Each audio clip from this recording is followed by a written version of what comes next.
Believe it or not, transitioning into IT may not be the right move for you. Social media will make you believe that anyone can be in tech, but that's not always true, and here's why.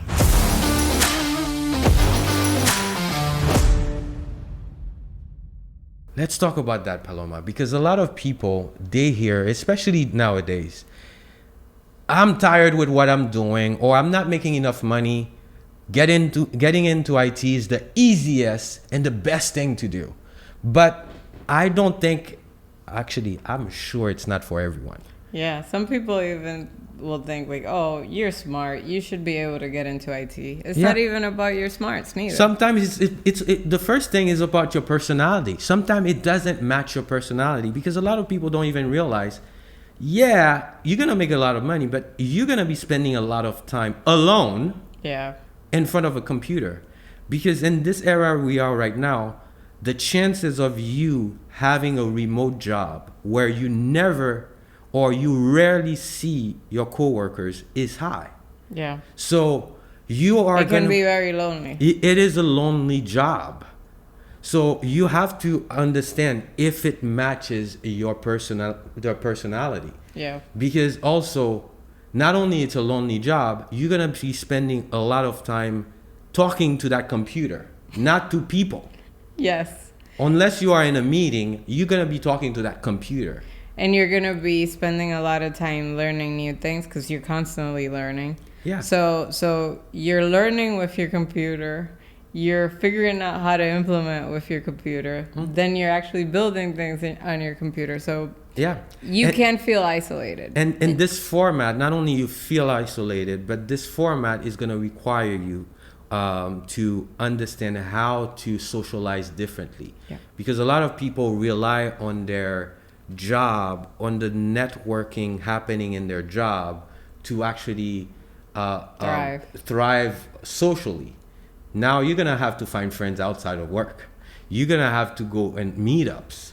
So it's a different reality. You have to make sure you understand and see if it's the right move for you. Granted, it comes with a lot of upsides because it makes you more flexible working from home. You can, especially if you have small children or kids with disability, it really helps when you are home working. So it has its upside, but you have to make sure your personality works with that kind of work environment. This is the first thing people have to consider before getting in.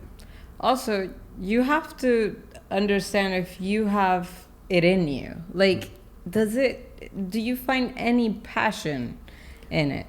And I know, like, at the beginning, you're not going to be the most passionate person. Like, not everybody loves computers or loves IT.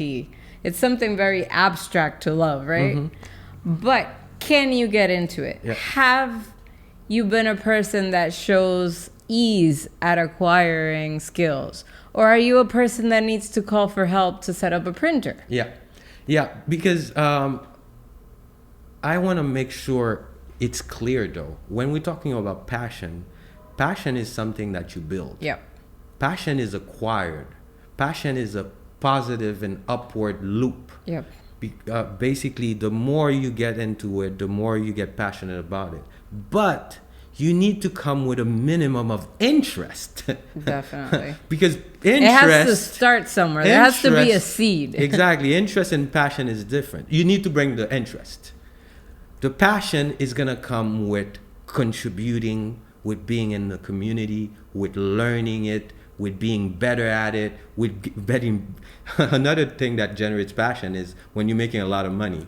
You know, if you're making money and you are getting better at what you're doing, trust me, you're gonna build some passion. Yeah, like for me, my two drivers for passion in this, or three. One is the income. Like being able to have the lifestyle I have is key. The second, I am a person that thrives learning and building. If I am not exposed to new things, my brain just zones out and gets bored. Mm-hmm. The third thing, and it's because of my work at Yellowtail, is helping others. Yeah, definitely. And also another thing you have to look at, and you have to be honest with yourself when you look at this, is, are you a dabbler or are you a finisher? The way you can test yourself is ask yourself this: what was the last project? What was the last thing I took on and actually finished it? What was the last challenging thing I took on and finished it? Since graduating from high school or college, did Exactly. you ever finish something? Did you ever start? Did you ever take a commitment and finish with it? Very, very important. Because I always tell people, this is very important. This is very doable. This is gonna change your life. All this are true, but this is not necessarily easy. We don't sell easy. We sell doable. Yeah. That means you're gonna have to put in the work. Can you do the work? Are you committed? Can you commit long enough to make this happen? Yeah. All these are things you're gonna have to be able to ask yourself. I know somebody that signed up for an English class, and the English book never made it inside the house. She would always leave it in the car. I think I know who.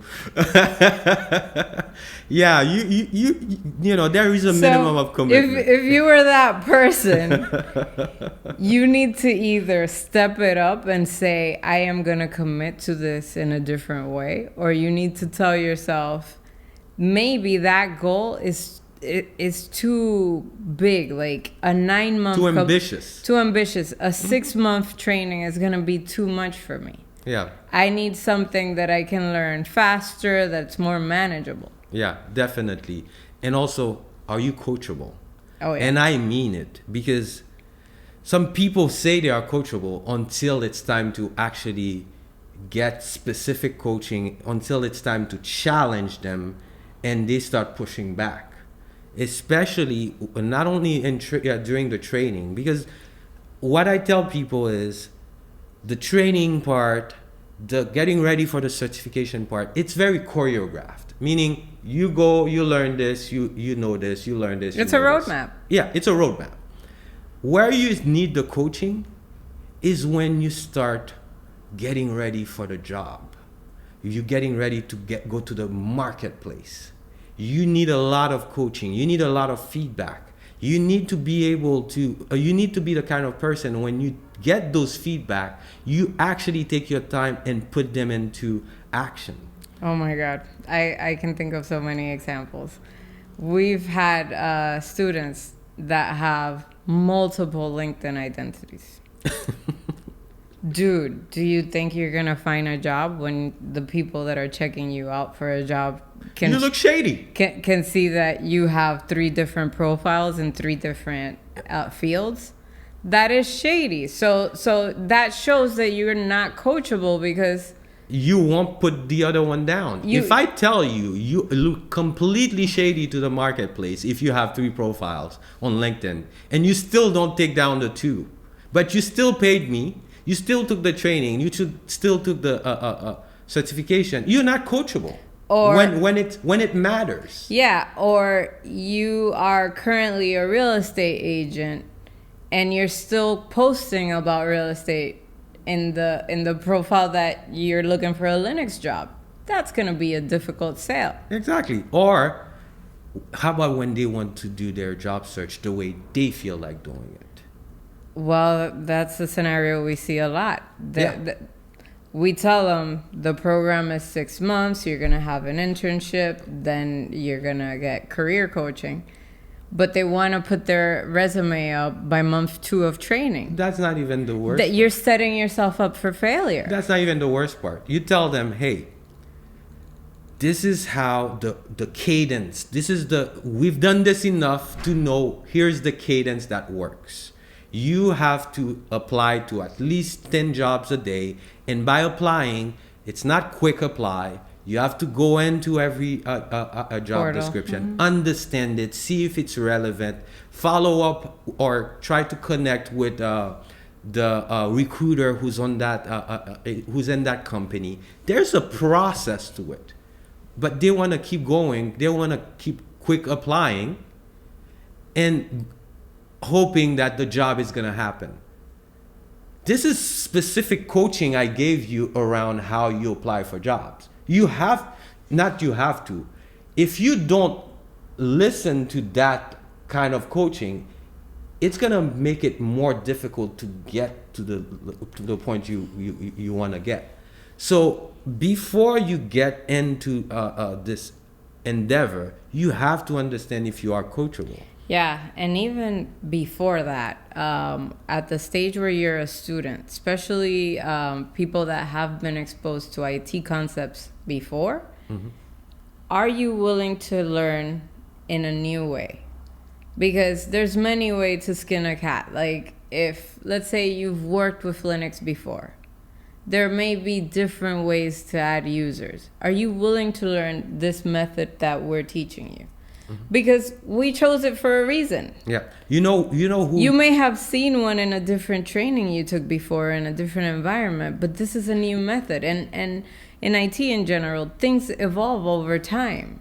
Yeah. So maybe in one version of Linux, things were done one way. In Solaris, things were done one way. Now they're not done that way. Yeah.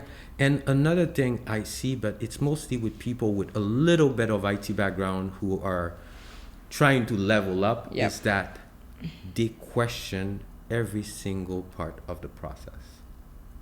If you, at one point, you have to, if you come to Yellowtail Tech, for example, you have to assume that we kind of know what we're doing. Yeah, you cannot question everything. It's like going to the doctor and constantly questioning their treatment. Are you going to take it or not? Exactly. If you don't trust that doctor, you should go get that second opinion. Yeah, you have, and some people don't know how to surrender.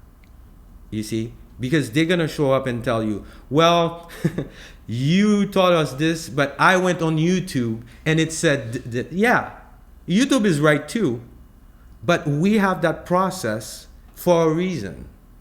We know it's on YouTube because everything, and I always tell them, everything we teach, you can go and learn it on YouTube University. Because we don't teach information, we don't only give information. Our job is to put the information in a very specific manner where it makes sense, it's sequential, it's intentional, and it gets you to a very specific place. So we don't claim that our way is the only way. So when you have the student who's always, instead of trying to learn the material, is questioning, studying the material. They spend more time questioning it than the time they should spend to understand it. This is usually a problem as well. So if you have those kind of traits in you, IT may not be the right track for you. The other thing is, are you a high performer? Are you motivated? Are you going to do the homework even if it's not graded? Because again, we're in the business of training adults. Yep. This is not college. You're not going to... Even college. This is not high school. This is not high school. Yeah. So yeah, you need to have a level of discipline, a level of commitment to the process, and allow people to treat you like adults. Because I have people who come to me who said, well, this project wasn't graded, so I didn't do it. Well, bro, I don't have to grade every project. If I tell you it's important, as an adult who invested quite a bit of money in the program, you should convince yourself to do it. We've seen it all. I had a student who literally told me that a plane landed on his mom's backyard. That's why he didn't do the work. That same student would always commute from like Orlando to Tampa, I think, during the class hours. Yeah. So by week 3, I knew he wasn't going to make it. Yeah. So a lot of people, another thing, they find the money. Yeah. But they don't figure out how they're going to put the time in. Yeah. They try to do this while driving. They try to do this while working. They try to do this while, I don't know. But they don't put in the time necessary. So if you don't have the time to actually dedicate it 7 to 10 hours a week to this process. This is not Let's not lie to ourselves and waste your other time, people, yeah. waste your money. Yep. You see what I mean? So you have to think about all these factors as you get into this industry, as you are considering transition into IT. Understand that it takes commitment, it takes being coachable.